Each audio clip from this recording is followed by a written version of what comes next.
Sentar, irmãos. Graça e paz, querida igreja. Que o Senhor continue nos conduzindo e nos abençoando. Agora que vamos meditar na sua palavra, sejam todos muito bem-vindos. Você que nos visita, também sinta-se acolhido. Peço que você abra então mais uma vez a palavra de Deus, no texto de Efésios. Efésios capítulo 1. Nós vamos ler mais uma vez do versículo 3 ao versículo 14. Você que está aí atrás, me ouve bem? Sim? Então vamos ler a palavra do Senhor.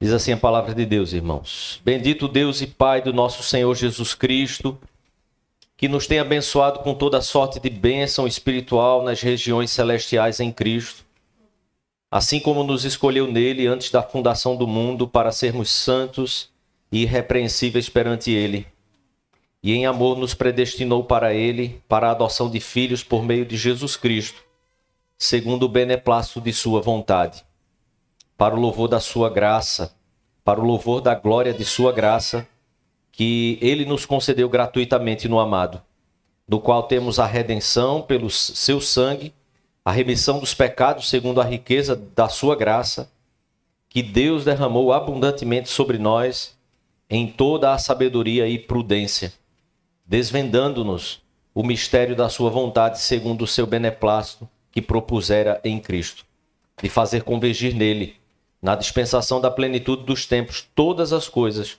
tanto as dos céus como as da terra. Nele digo, no qual fomos também feitos herança, predestinados segundo o propósito daquele que faz todas as coisas conforme o conselho da sua vontade, a fim de sermos para o louvor da sua glória, nós, os que de antemão esperamos em Cristo, em quem também vós, depois que ouvistes a palavra da verdade, o evangelho da vossa salvação, tendo nele também crido, fostes selados com o Espírito Santo da promessa, o qual é o penhor da nossa herança até o resgate da sua propriedade, em louvor da sua glória. Vamos orar mais uma vez, meus irmãos. Coloque seu coração diante de Deus, curve sua cabeça, peça que o Senhor nos dê graça aqui e nos conduza no entendimento da sua palavra. Amado Pai, nós queremos essa manhã aqui rogar tua graça sobre nós mais uma vez, para que o Senhor aplique a tua palavra ao nosso coração, pela mediação do teu Espírito, nos convencendo, Senhor, e nos iluminando os olhos. Pai, rogamos pela vida de Patrícia, que o Senhor estenda a sua mão graciosa sobre ela. Que o Senhor se revele e a instrua nos seus caminhos. Pai querido, em nome de Jesus, rogamos que a tua palavra nos mova como um povo nessa terra. Rogamos que a tua palavra nos erga como um povo, sim, que é miserável, mas que foi alcançado por tua graça e só por isso somos um povo triunfante. Pai, em nome de Jesus, que como teu povo possamos ser espalhados por essa terra, Senhor. Que o teu Espírito continue nos conduzindo sempre a avançar no teu reino. Que o teu Espírito sustente, Senhor, dê todo o suporte àqueles que já estão nas frentes, levando o teu evangelho, tua palavra. Que o teu Espírito nos convença aqui, nós que estamos, que precisamos abrir os nossos lábios e proclamar a tua palavra, que o mundo ainda precisa que a tua luz brilhe através da tua igreja, para que possam conhecer a tua glória, a tua salvação em Cristo e assim glorificarem o teu nome. Pai, nós te rogamos assim, em nome de Jesus, por nossas vidas e por a vida de todos aqueles que o Senhor tem levantado e sustentado em toda a terra. Para a glória e louvor do teu santo nome que nós rogamos. Amém, Senhor. Amém.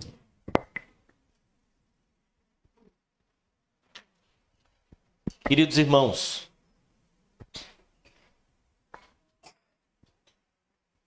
eu quero pensar mais uma vez nesse mesmo texto agora, e entenda, é um texto de uma profundidade, de uma riqueza extraordinária, um texto que o apóstolo Paulo inicia com o versículo 3, e então ele vai e só vem colocar um ponto final no seu raciocínio já no versículo 14. Então, é um texto que a gente quer, não pretendemos chegar à exaustão naquilo que vamos discorrer sobre ele, mas queremos voltar a ele nesses primeiros momentos para que então depois a gente desenvolva o restante do texto de Efésios.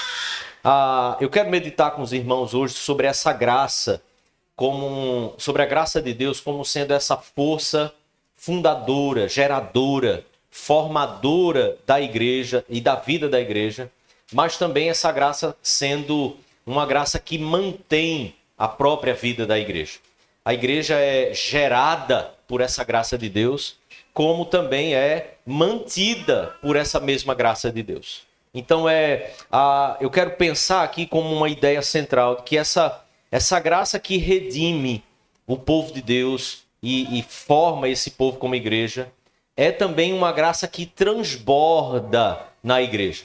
Então, essa graça mantenedora da vida da igreja, ela não mantém de forma simplesmente naquilo que só consegue ser a partir das nossas limitações, ou só consegue se desenvolver a partir das nossas limitações, mas Paulo fala de uma riqueza, de uma graça que transborda na vida do povo de Deus, quando nós lemos o versículo 8, falando sobre ele, Deus derramando dessa graça abundantemente sobre nós. Essa mesma graça, então, ela funda então a igreja, ela gera a igreja e, ao mesmo tempo, ela mantém a igreja viva. Uma igreja que começa a perder da sua perspectiva, dos seus olhos, da sua visão, essa manifestação da graça de Deus abundante em sua vida, é uma igreja que começa a morrer. É uma igreja que pode praticar todas as coisas de forma muito correta, mas ela passa a ser uma igreja sem vida, uma igreja que começa a perder exatamente a própria vida do Espírito Santo de Deus. Eu quero pensar então com você aqui em 3 pontos e que eu quero desenvolver um pouco desse texto mais uma vez hoje aqui com vocês. Primeiro, essa riqueza da graça de Deus, como essa explicação da própria redenção de Deus. Afirmamos aqui sobre essa consciência que nós precisamos ter do nosso coração, do quanto nós somos falíveis, miseráveis, e do quanto isso deve redundar em glórias a Deus, em louvores a Deus, porque temos a consciência de quem nós realmente somos. Por isso eu quero tratar sobre essa riqueza da graça de Deus, exatamente como aquilo que é a explicação, né? Aquilo que justifica a própria redenção de Deus na sua vida, na minha vida. Essa mesma riqueza da graça de Deus, como esse fundamento, então, da identidade da igreja. A identidade da igreja do Senhor Jesus Cristo precisa vir, proceder sempre dessa riqueza de graça em tudo aquilo que a gente faz. Mas também tratar um pouco sobre esse termo, o mistério da graça, que o apóstolo Paulo fala, como esse conhecimento prático que vai se manifestar e se desenvolver na vida da igreja, porque ele diz no versículo 9 que ele nos desvendou o mistério da sua vontade. Então, me permita iniciar pensando sobre a riqueza, então, da graça de Deus como a explicação plausível e suficiente para a nossa própria redenção. Observe como o apóstolo Paulo afirma dizendo que nós temos a redenção, mas ele não diz simplesmente, ele não usa simplesmente o termo redenção, mas ele diz nós temos a nossa redenção segundo a riqueza da sua graça. A ideia aqui seria então que a graça de Deus não é um atributo momentâneo, um atributo passageiro, mas ela é inexaurível. Ela não se acaba, ela não termina, ela é abundante e ela permanece como essa característica permanente da igreja do Senhor Jesus Cristo. Quando o apóstolo Paulo está então dizendo que segundo a remissão dos nossos pecados, segundo a riqueza da sua graça, que ele derramou abundantemente sobre nós, o termo grego traz uma ideia de algo que foi derramado, mas que continua a ser derramado sobre a nossa vida. Veja, Paulo não está tratando aqui então de uma justificação meramente forense, como se fosse algo apenas jurídico, como um perdão de culpa. A graça de Deus, muitas vezes, é um termo que vai sendo diminuído nos nossos conceitos, porque a gente tenta explicar muitas vezes a graça de Deus como um perdão imerecido. Nós recebemos então um perdão que nós não merecíamos. Isso foi graça, certo? Misericórdia. Misericórdia é quando Deus então não aplica aquilo que você merecia. Isso aí foi misericórdia. E a gente ouve isso, a gente aprende de forma correta, mas que a graça de Deus revelada nas Escrituras não se limita apenas a ele retirar uma culpa de sobre nós. Ele nos dá uma dádiva que nós não merecíamos. Mas essa graça de Deus inclui uma restauração de uma comunhão. Deus é gracioso para retirar de você a culpa em Cristo Jesus e inserir você na comunhão de Cristo quando ele te insere no corpo de Cristo, este corpo sendo a sua igreja. Então observe, o movimento da graça de Deus, ele nos redime nesse sentido amplo. É sim um aspecto de justificação forense, jurídica, ele nos justifica em Cristo, mas não é um ato que termina aí, é um ato em que ele avança, nos restaurando a essa comunhão. E então essa comunhão do corpo de Cristo será sempre caracterizada por esta mesma graça abundante, rica e inexaurível. A natureza da igreja é de uma natureza de uma comunidade redimida de forma incessante por essa mesma riqueza inesgotável de graça. É uma redenção que aconteceu e que continua a se manifestar e a se desenvolver. A identidade da igreja, a natureza da igreja é basicamente a força da graça de Deus gerando esta igreja que então ela mesmo vai mantendo e mantendo, porque ela não se esgota, ela continua a se manifestar, ela continua a ser derramada sobre a nossa própria vida. Eu e você estamos aqui por causa da riqueza da graça de Deus, que nos foi derramada abundantemente em Cristo Jesus. É mais ou menos assim. Quantas vezes você veio ao culto e você veio até meio sem vontade de vir? Talvez você tenha sentado hoje aqui e você não estava muito com vontade de se sentar aqui. E sabe por que você ainda está aqui? Por causa da riqueza da graça de Deus que é derramada em Cristo Jesus. Se Deus retirasse 1/1000 de segundo que fosse a sua graça de sobre as nossas vidas, nós seríamos consumidos, queridos, instantaneamente. Por isso, se você está aqui, é por causa dessa mesma graça. A riqueza da graça de Deus. Por causa dessa graça, que é inesgotável, que é constante, que é abundante sobre nossa vida, a nossa postura, a nossa adoração, as ações que procedem de nós, precisam ser caracterizadas sempre pela gratidão também contínua. E essa gratidão sempre reconhecendo esse caráter gracioso de Deus sobre nossa vida.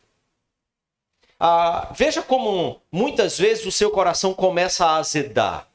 Veja como muitas vezes o nosso coração começa a ficar ingrato, começa a ficar insatisfeito. O nosso coração caminha sempre para esse lado, porque nós nos esquecemos constantemente. E nós precisamos treinar a nossa mente, coração e alma constantemente para enxergarmos e percebermos essa abundante graça de Deus que é constantemente derramada sobre a nossa vida. E se esse for o exercício do nosso coração, o azedume da nossa alma não vai tomando conta do nosso ser. Mas nós temos a tendência, querido, e se você for um pouco parecido comigo, a sua tendência também é bastante forte. A deixar o coração ir para aquela sensação de justiça própria que diz: eu tenho andado certo, eu tenho feito as coisas certas, eu tenho andado em conformidade, por que então não sai do jeito que eu quero? Porque é segundo o beneplácito do nosso Deus, que em sua soberania determina todas as coisas segundo a riqueza da sua graça. E não sobre a nossa vontade. Observe como a nossa comunhão, por exemplo, deve ser caracterizada, então, por perdão mútuo. Mas perdão mútuo que é reflexo dessa riqueza de graça abundante, derramada constantemente e que não se esgota. Por isso quantas vezes eu devo perdoar o meu irmão? A figura é um 70 vezes 7, que reflete um número mais, uma ideia de infinito. Quantas vezes a graça tem que ser manifestada em nossa vida e em nossas relações, enquanto nós vivemos essas relações da igreja, que tantas vezes e tantas vezes e tantas vezes parece que o pecado está sendo superabundante em nossas relações. A palavra de Deus diz que aonde o pecado abundou, superabundou a graça de Deus. Essa deve ser a característica também das nossas próprias relações, porque a graça de Deus tem sido derramada sobre nós, através de Cristo Jesus, de maneira rica, infinita. Então, o perdão mútuo entre nós deve ser exatamente caracterizado sempre pela riqueza da graça de Deus. Você pode estar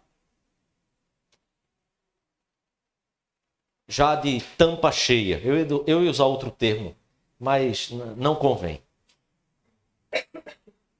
Você pode estar cansado já, esgotado. Talvez de diversas relações que você tem. Deixa eu dizer a você, esse é o momento para a graça de Deus se manifestar. Através do seu coração. E em seu coração. Porque a graça de Deus tem sido derramada sobre sua vida. Abundantemente. Por isso, deixa essa graça ser manifestada também. Abundantemente. Não é justificarmos o erro do outro. Porque nós não podemos fazer isso. Mas nós deixamos a graça de Deus ser manifestada. E então nós perdoamos. Nós deixamos de cobrar sobre a culpa do outro. Então o outro tem culpa? Tem culpa. E você tem graça? O outro tem culpa? Tem culpa. E você manifesta a riqueza da graça de Deus abundantemente? É difícil. E por causa da graça de Deus, Ele continua a derramar a sua graça sobre nós, para que então nós possamos continuar seguindo nessa mesma direção. Estamos na igreja para sermos aperfeiçoados em Cristo Jesus. Me permita então pensar sobre essa graça como esse fundamento então da nossa identidade. Versículo 8, observe, ele diz que ele derrama abundantemente com toda sabedoria e prudência.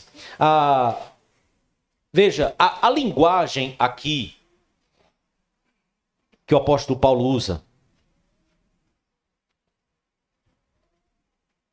é como se ele estivesse quantificando aquilo que não tem como se medir.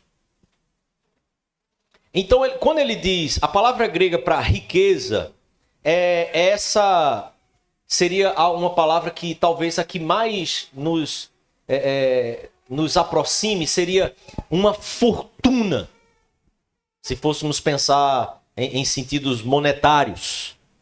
Essa abundância infinita de recursos. Quando ele diz derramou, a palavra aqui para derramar abundantemente é esse excesso. Há um excesso. Nós temos da graça de Deus, como se ele dissesse, mais do que o pecado que habita em nós poderia resistir. Há um excesso da graça de Deus sendo derramado sobre nós. É por isso que ela é irresistível. É graça demais. É graça demais sendo derramada. Quando nós simplesmente enxergamos essa graça, nosso coração, por mais duro, por mais embrutecido, por mais feroz que ele esteja, cheio de ira e de indignação, cheio de azedume, ele cede, ele é tomado, ele é envolvido, ele se constrange, ele se quebra, e então ele se abaixa, se curva e se humilha. Não dá para resistir. Mas então ele fala sobre toda a sabedoria. Dentro do contexto de Efésios, depois nós vamos poder desenvolver um pouco mais sobre isso, ele está tratando sobre essa totalidade da revelação de Deus.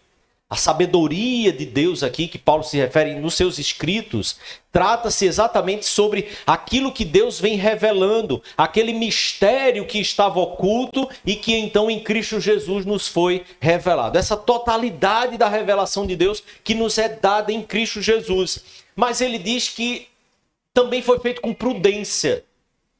Então você pode pensar, será que Deus pensou assim, não, eu vou revelar tudo, mas eu vou revelar com cuidado.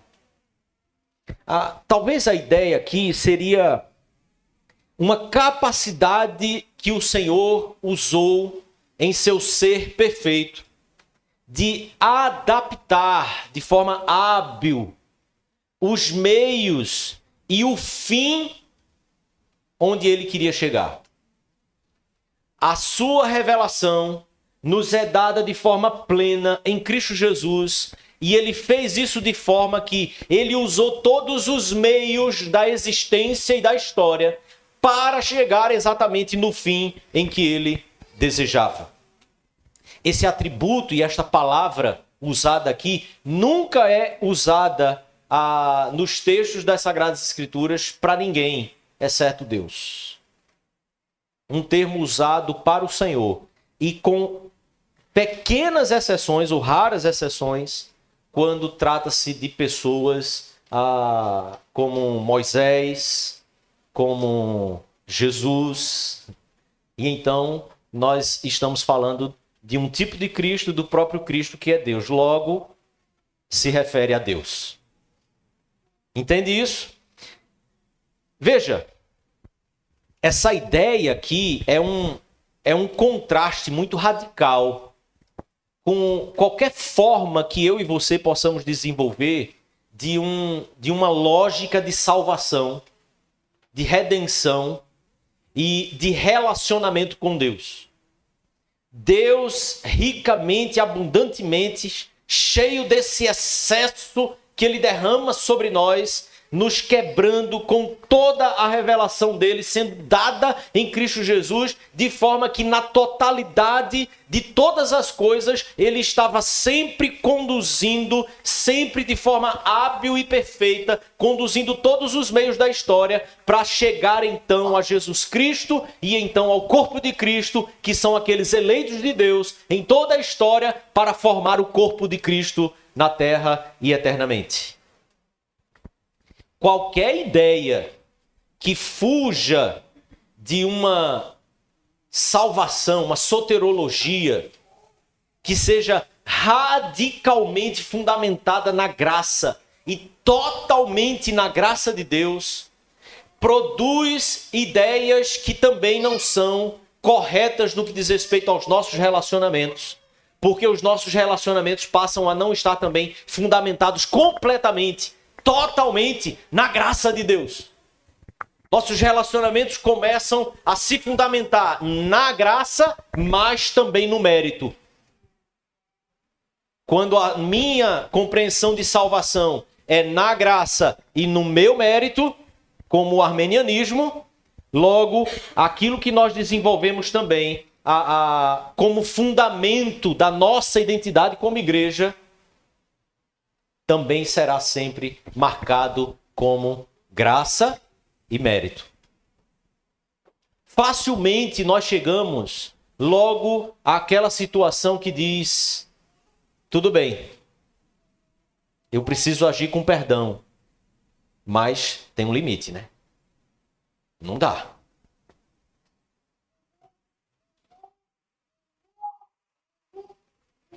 É rica, abundante, derramada sobre nós. É excesso. Como assim não dá? Como assim tem limite? A base desse raciocínio é a base que tenta unir mérito com graça irresistível e soberania de Deus plena e total.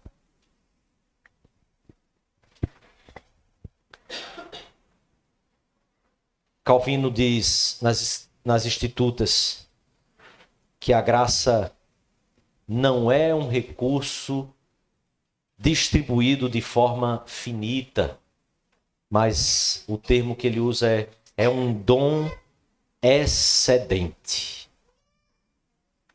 Não é uma coisa que Deus dá de forma limitada. Não é um Bolsa Família que vai ali de acordo com o que você reage, aí vai aumentando. Tem mais filho, aumenta um pouco mais. Tem mais filho, aumenta um pouco mais. A graça de Deus é dada de forma excedente. Irmãos, isso tem que ser a marca e a identidade da nossa igreja. Nossas relações, tudo o que fazemos, tudo o que procede de nós, como pensamos a igreja, não pode ser desenvolvido a partir de uma graça medida, uma graça calculada. Temos que pensar de forma transbordante, excedente. Porque se pensarmos de forma contrária, agiremos em contradição daquilo que nós mesmos cremos e daquilo que nos é revelado nas Sagradas Escrituras. O mistério da graça de Deus, então, como algo que nos foi revelado. E por ser revelado, esse conhecimento precisa ser exatamente um conhecimento prático. E o versículo 9, Paulo diz que ele desvendou, desvendando-nos o mistério da sua vontade. A graça não permaneceu. A revelação de Deus, o evangelho do Senhor Jesus, não permaneceu oculto, mas nos foi revelado. O cristianismo não é uma religião de mistérios. O cristianismo não é uma religião em que Deus fica revelando coisas a indivíduos individualmente. O cristianismo é a religião em que todo o mistério que estava oculto foi revelado. Isso é exatamente com toda a sabedoria de Deus. O que significa toda a sua revelação. O que significa as Sagradas Escrituras.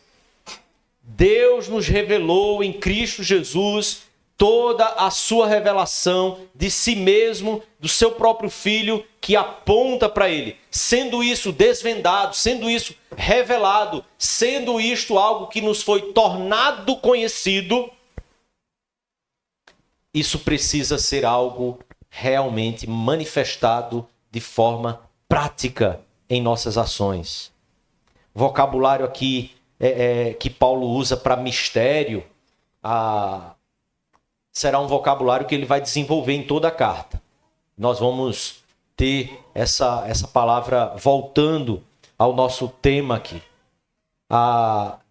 Não foi algo que permaneceu oculto, então. É essa ação divina revelada. Mas ele não revela apenas a ação e a obra de Cristo Jesus em um contexto apenas de igreja. Observe o versículo 10. Versículo 10, então, qual foi a ação de Deus, certo? A gente pode perguntar. Então ele diz, de fazer convergir na dispensação da plenitude dos tempos todas as coisas, tanto as do céu como as da terra. Quando Paulo diz que em Cristo Jesus Deus revelou a tudo o que estava oculto, Paulo diz então que em Cristo Deus fez convergir todas as coisas nessa dispensação, e ele chama essa dispensação de plenitude dos tempos. O que é plenitude? Não tem mais nada ao que ser revelado, não tem mais nada ao que ser dado. Em Cristo Jesus, tudo nos foi dado, tudo que nós podemos ter para conhecer a Deus, para viver da forma que Deus nos chamou a viver, como as nossas confissões professam. Deus nos deu em Cristo Jesus, e essa revelação significa, em Cristo, todas as coisas, tanto no céu como da terra, estão agora completamente conectadas. Ele convergiu em Cristo todas as coisas. Nós estávamos vivendo na dicotomia, nós olhávamos para o mundo de forma dicotômica, separada, maniqueísta, e então em Cristo Jesus ele diz, todas as coisas passaram a convergir, da mesma forma que ele criou todas as coisas perfeitas. Em Cristo Jesus nós podemos ver então a restauração de todas essas coisas novamente. A natureza da igreja inclui ser esta comunidade que compreende a graça de Deus e o Evangelho em todas as coisas. Em absolutamente todas as coisas. Não é somente a graça para as nossas relações.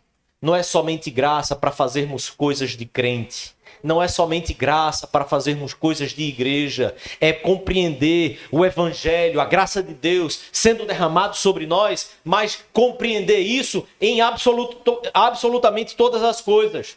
Não apenas de forma intelectual, pensando como é maravilhoso toda essa revelação, mas isso vai desembocando na prática da nossa vida.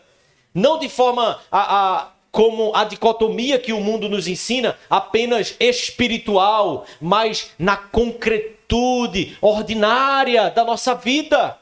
Graça de Deus, o Evangelho de Deus, fazendo com que os meus olhos e os seus enxerguem todas as coisas a partir dessas lentes. O plano de Deus foi convergir em Cristo todas as coisas. Isso significa Jesus Cristo é o mediador do significado que tudo tem, ou de tudo o que existe.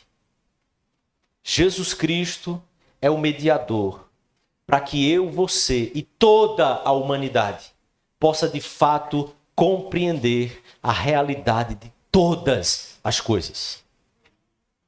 E aí você pensa assim, mas isso é no campo da ciência? É todas as coisas.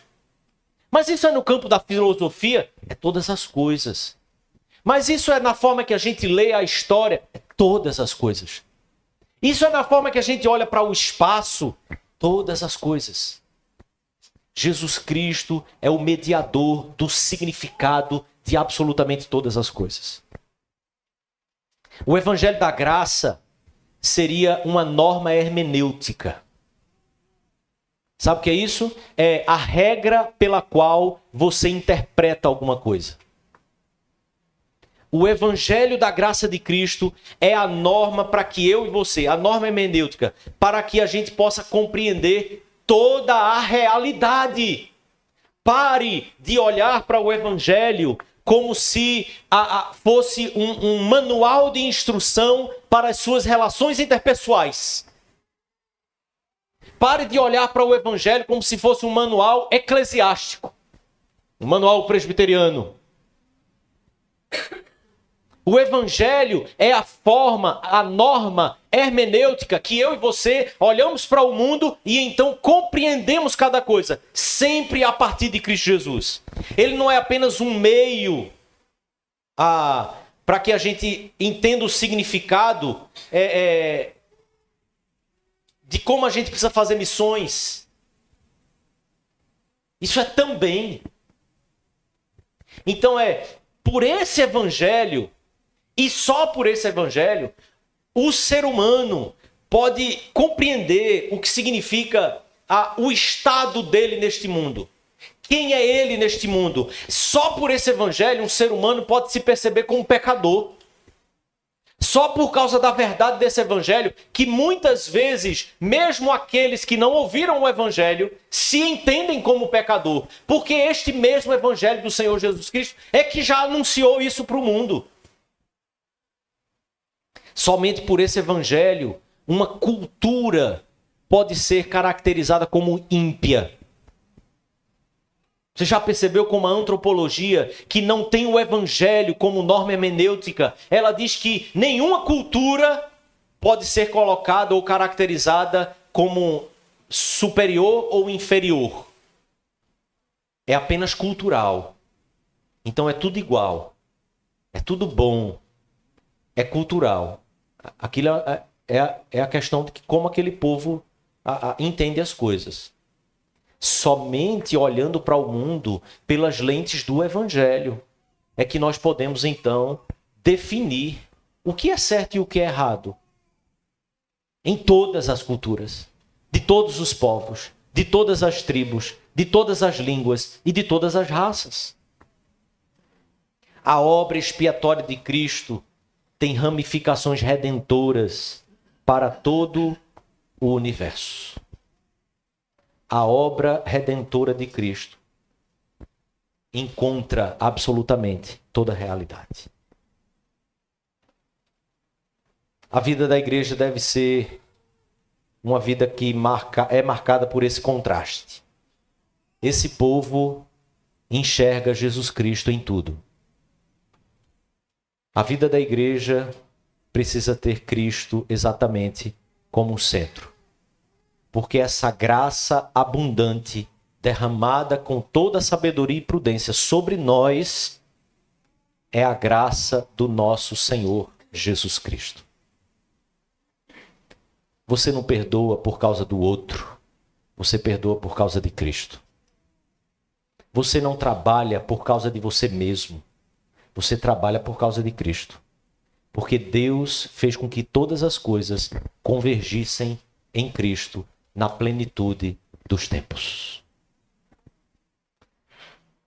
A graça, então, é inesgotável, a graça é transbordante, a graça de Deus nos desvendou os mistérios, ela é reveladora, mas ela também é prática, é viva, é real, e ela alcança todas as esferas da vida nesse mundo. Nesse universo. Cristo está redimindo sua igreja, mas Cristo está também redimindo toda a criação. Eu não sei como que está a forma que você olha para o mundo, nem a maneira que você tem se relacionado. Mas qualquer elemento que seja caracterizador da identidade que existe em você, qualquer elemento que fuja disso, você tem que fugir dele. Graça, graça e graça. porque assim o Senhor trata a sua igreja. Tratemos, vivamos desta mesma forma, neste mundo que por causa da graça ainda se mantém. Neste mundo que a graça soberana de Deus tem sustentado e aguardado para que o último que ele escolheu possa chegar ao arrependimento. E aí então, ele redimir todas as coisas. Que o Senhor nos abençoe, igreja. E que isso jamais deixe de ser a nossa identidade. Porque é a nossa natureza. Feche os seus olhos. Vamos orar.